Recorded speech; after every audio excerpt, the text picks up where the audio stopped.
We're going to be palpating the carpal bones. So I have my person's hand in a supinated position, and we're going to be identifying both the proximal and distal rows of the carpal bones in 3 positions. So supinated, and then at some point I'm going to turn them into a neutral position, more of a thumb up position, and then I will also be identifying some of them in a pronated position.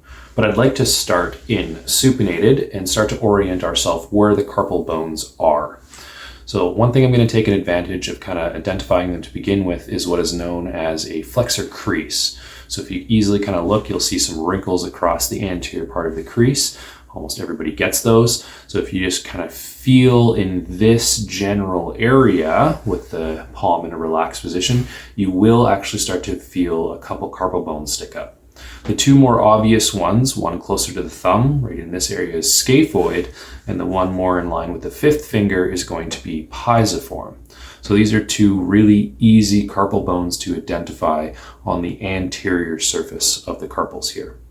I'm going to be starting by labeling a few of them, again, across this proximal row, and we're going to start with scaphoid. So again, flexor crease, thumb side, you can run your finger up, and if you palpate in this area, you will feel a bump. Again, it's not large in comparison to some of the other tubercles in our body, but when it comes to how small the carpals are, this one should be very obvious for you to feel. Now, to help confirm it, this is going to be one of the origins of this muscle in this area known as abductor pollicis brevis.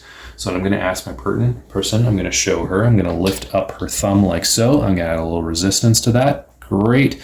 You can actually see this muscle sticking up. And right where I left my finger, you need to relax your thumb, and now start to push up again and lift, lift, lift. You can actually follow that muscle right into that bony landmark right in this area. So that's one of its 2 attachments, but it helps confirm that I am in the right location. And this is specifically a tubercle of scaphoid. This is not all of scaphoid, there's just one bump on it. So I'm going to turn the palm into a thumb up neutral position. And I've left my index finger here on the tubercle of scaphoid. But the next thing I'm going to try to do is find the lateral surface. So with my other hand, I'm going to run it down along the radius, drop off that styloid process. And this is also on the scaphoid. So I'm going to maneuver her hand a little bit here, and I'm going to start to ulnarly deviate. So I'll show you that a couple times. I'm grabbing with my fingers in my palm, and as I bring the hand down towards the table, the scaphoid actually lifts up quite a bit. When I go into radial deviation, it goes and hides behind the radius in that styloid process. But as you ulnarly deviate, it rolls out from underneath it, making it easier for you to palpate. So I have 1 part scaphoid here, a 2nd part scaphoid here. And if we roll onto the back side, I'm going to take away that lateral palp. I can find Lister's tubercle. And as I roll off of Lister's tubercle and stay to the thumb side of it, again, if I start to passively flex a little bit, again, I will find scaphoid. So what I'm going to do now is I'm going to pinch or grasp scaphoid from front to back. I'm going to place my index on its tubercle in the front, and I'm going to place my thumb on the dorsum. Just for clarity, this thumb is on the styloid process of the radius, just to know that I'm not on radius anymore, and I'm on fully scaphoid. And what I'm going to do is I'm going to move our scaphoid back and forth while holding the radius. So you can see my fingers are moving a bony object back and forth, even though my other hand is stabilizing the radius in place. So this is the scaphoid bone. We're going to palpate the lunate bone next. So I'm just going to orient myself with a couple other carpal bones, including scaphoid and capitate, and where lunate sits. If you want to picture the lunate as a small half-shaped moon crescent, so we have a concave surface as well as a convex surface, and scaphoid is on the opposite side with a similar shape, just a bigger bone, and then the capitate head is going to be sitting partially inside lunate and partially inside scaphoid. So I want to use that theory to kind of orient where scaphoid is and where lunate is. Now the capitate bone I know is in line with our third metacarpal.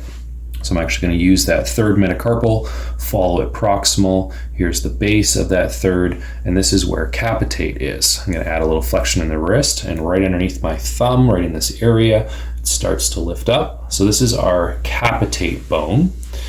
In the previous clip, we were going through the scaphoid, which is sitting right in this area. So scaphoid is wrapped around the head of capitate.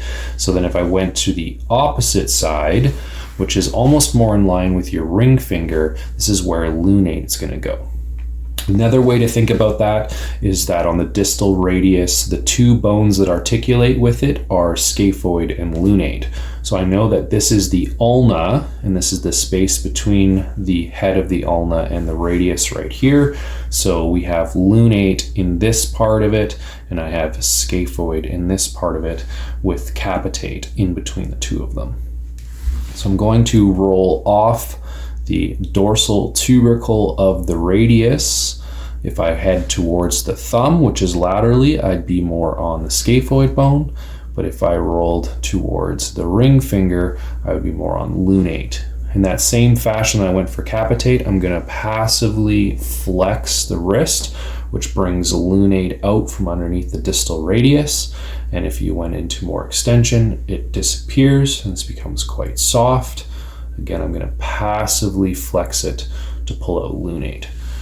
Lunate is going to be around here, and my scaphoid is going to be here. Now I am doing this majority of the palpation from a dorsal view, and the reason for that is if we turn the hand over into supination, the lunate's going to be sitting deep inside the carpal tunnel. So capitate being in the kind of the center of it, and lunate and scaphoid being on either side. But because of that, we have 9 tendons and the median nerve running up through this carpal tunnel, plus our flexor retinaculum covering it. It's going to be extremely difficult to try and feel a lunate through a lot of that. It's going to get very distracting. So you are easily going to be able to find it on the posterior surface than you are on the palmar or anterior surface of it. We're going to be finding the pisiform bone. So I'm back in a supinated position. I'm going to do a little gentle passive flexion of the wrist, looking for this flexor crease. And when we put this palm down on the 5th finger side, I'm going to palpate, and there should be a fairly large bump or bone technically, because it is the entire pisiform sitting right in this location here. So depending on the person's hand, you're actually able to grab pisiform. So I'm going to go on one side of it with my thumb and the other side of it with my index finger, and I'm going to move it back and forth. So I have a little bit of a wiggle room with that bone.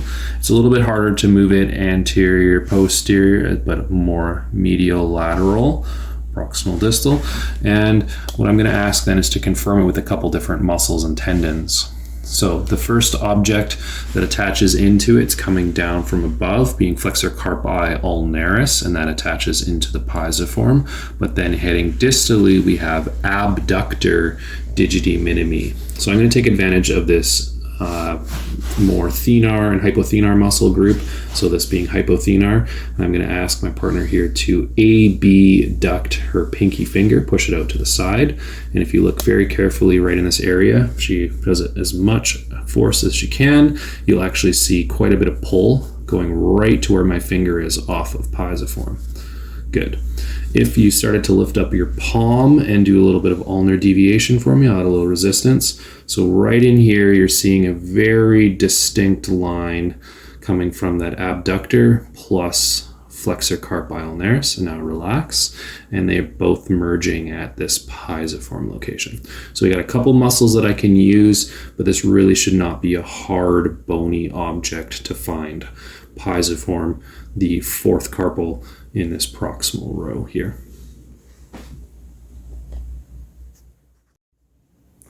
We're going to be identifying the bone known as triquetrum. It is one of the proximal carpal bones. So we've gone through scaphoid, lunate, and this is going to be pisiform, but pisiform is sitting on top of triquetrum. So from a palmar view, you're unable to palpate it because you'll be feeling only pisiform. So I'm actually going to be turning into a pronated position. And we're going to be identifying where the distal end of the ulna is, which is its head and styloid. And as I head distal from that, the first bone you're going to come across is triquetrum. Now there is a soft cartilaginous disc inside this location too, creating quite an interesting joint in this ulnar meniscal triquetral joint here.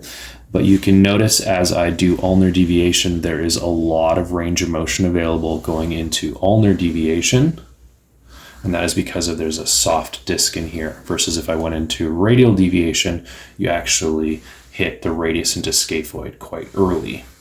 So while palpating off the distal end of the ulna on the posterior aspect, as well as on the most medial part of the wrist, this is the triquetrum bone. I'm going to go back to a palmar view for a moment. The other way to kind of think about this is that if you placed your thumb on pisiform, but I placed my index finger in the exact opposing direction on the dorsum, this would be triquetrum. So I'm basically sandwiching between my fingers two bones, pisiform as well as triquetrum. Then I'm going to stabilize the wrist and I'm going to move them as a unit.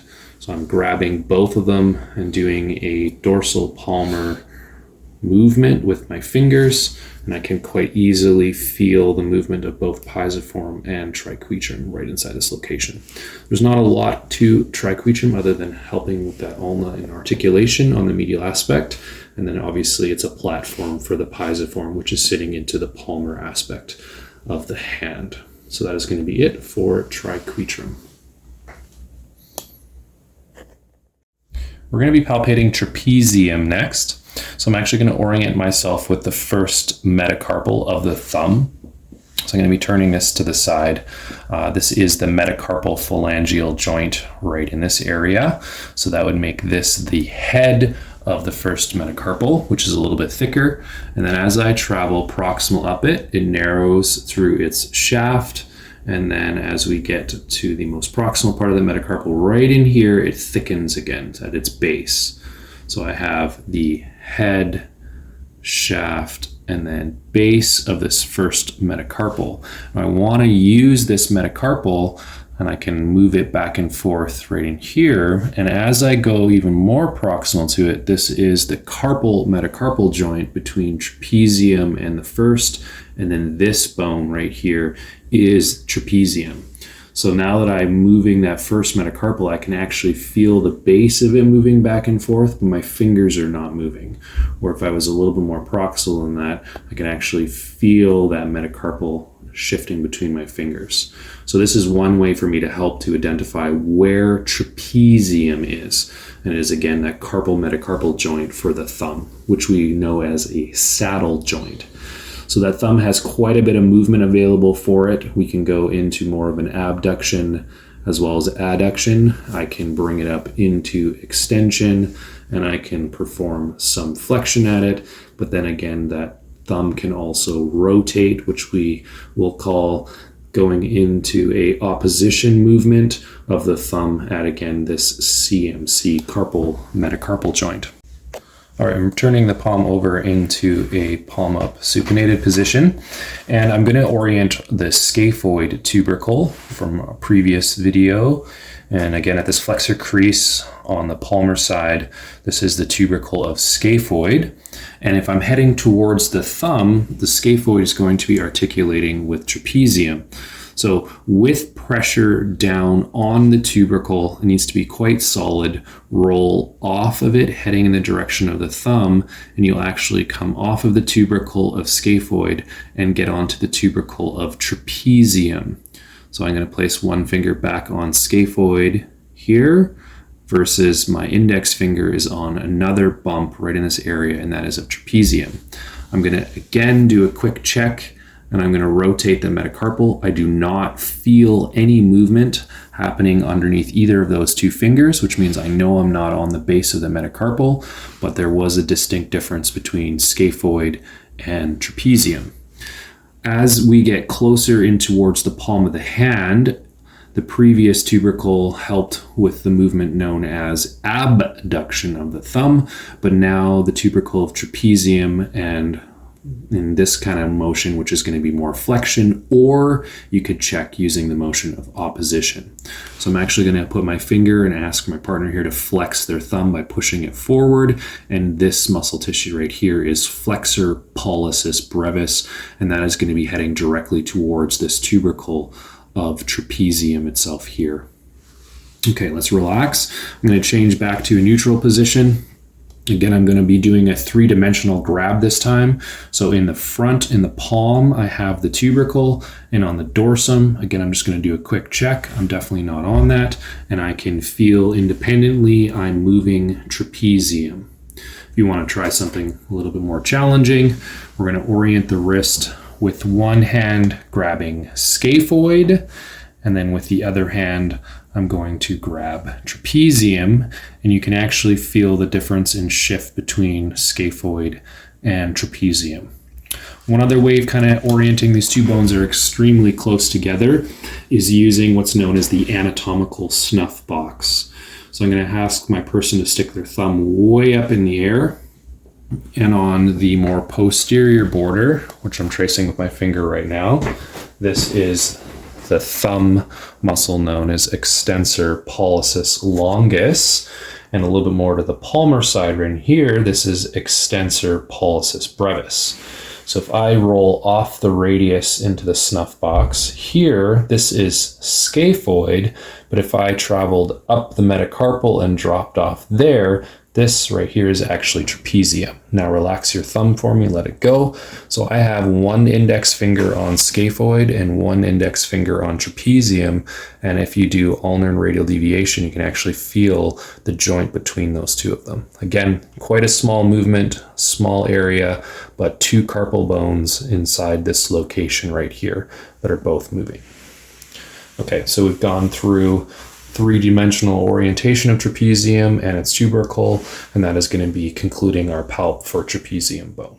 We're going to be palpating the trapezoid bone, which is the second bone from lateral to medial in the distal row.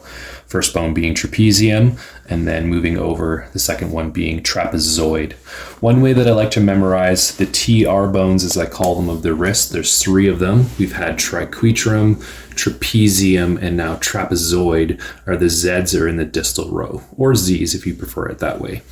So I'm going to be following up the second metacarpal this time for trapezoid. We used the first metacarpal to help find trapezium, and I'm going to use the second metacarpal to try and find trapezoid. So of this second finger, I'll wiggle it around just so you're able to see that. I can move the second metacarpal up and down, make sure I'm on it. This is the metacarpal phalangeal joint right here. So this is the head of that metacarpal. I follow up the narrowing of it, known as the shaft, until it starts to widen right in this area, landmarking this the base. So if this is the base of the second metacarpal, just proximal to that is the trapezoid bone. Now, unfortunately, there's not an easy way to identify that you're on the trapezoid bone. It is a wedge-shaped bone, which the wider, flatter part of it is the dorsal surface of it. It is not an attachment for muscle tissue.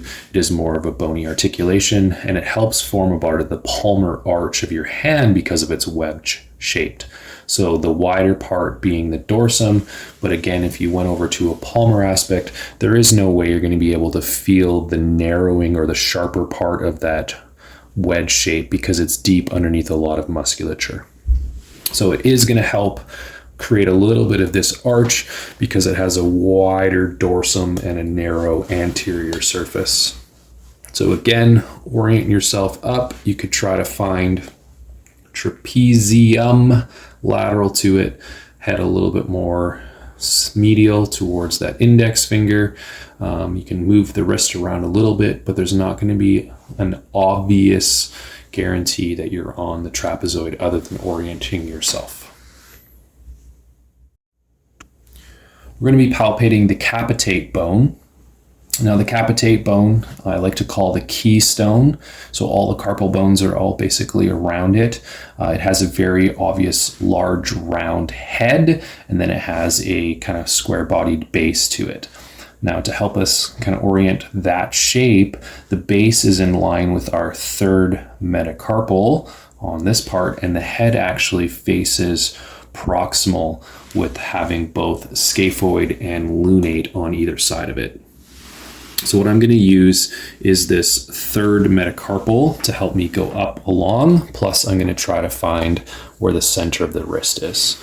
So I'm going to lift the palm up here, and I'm going to use the movement between the second and the third metacarpal.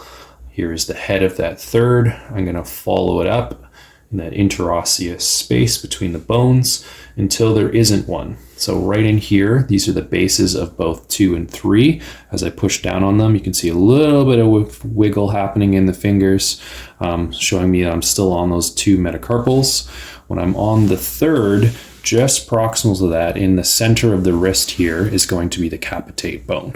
So I'm going to passively flex the wrist, and that capitate's head will start to roll out dorsally as you do this. So as we go back and forth, I can start to feel that capitate push up. Now, there is a cheat method for some individuals, not every person, but if you take the wrist and fully passively flex it as absolutely far as you can go, sometimes people will have a bump that sticks up right in the center of the wrist, right in here, and that actually is the head of capitate. Place your finger on top of it, and as you bring the wrist back down into a neutral plane, you should end up in a soft spot, and if you look, that's right in the dead center of the wrist. So this is kind of a cheat way to make sure that you are on the head of capitate. Again, proximal to that, we have scaphoid and lunate, and lateral to that, I have our trapezoid, and then medial to that, it's going to be hamate. So there's not a whole lot other than kind of feel all the bones around it and make sure you're following up the shaft of the third, and you should be in the center of the wrist for capitate.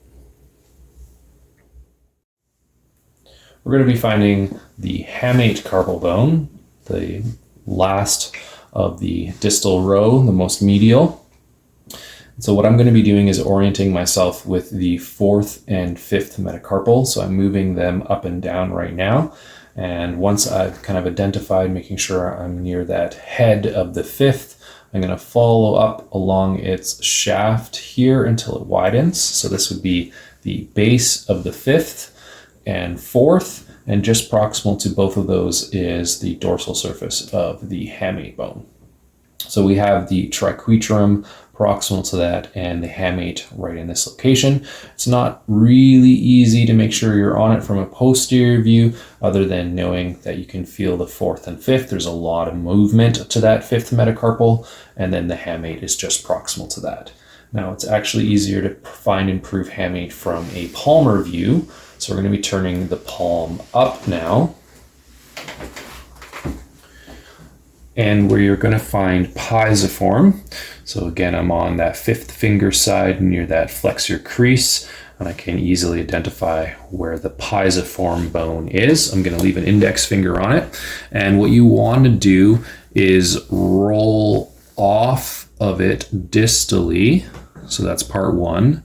So roll off the pisiform, and now you're going to head in towards the center of the palm, towards that 5th and 4th finger, 5th being more lateral, 4th being more central to the palm, which is technically more lateral. So as I head lateral towards the thumb, I come across a raised part underneath the surface. It will not be as obvious as the pisiform is. I'm going to do that one more time.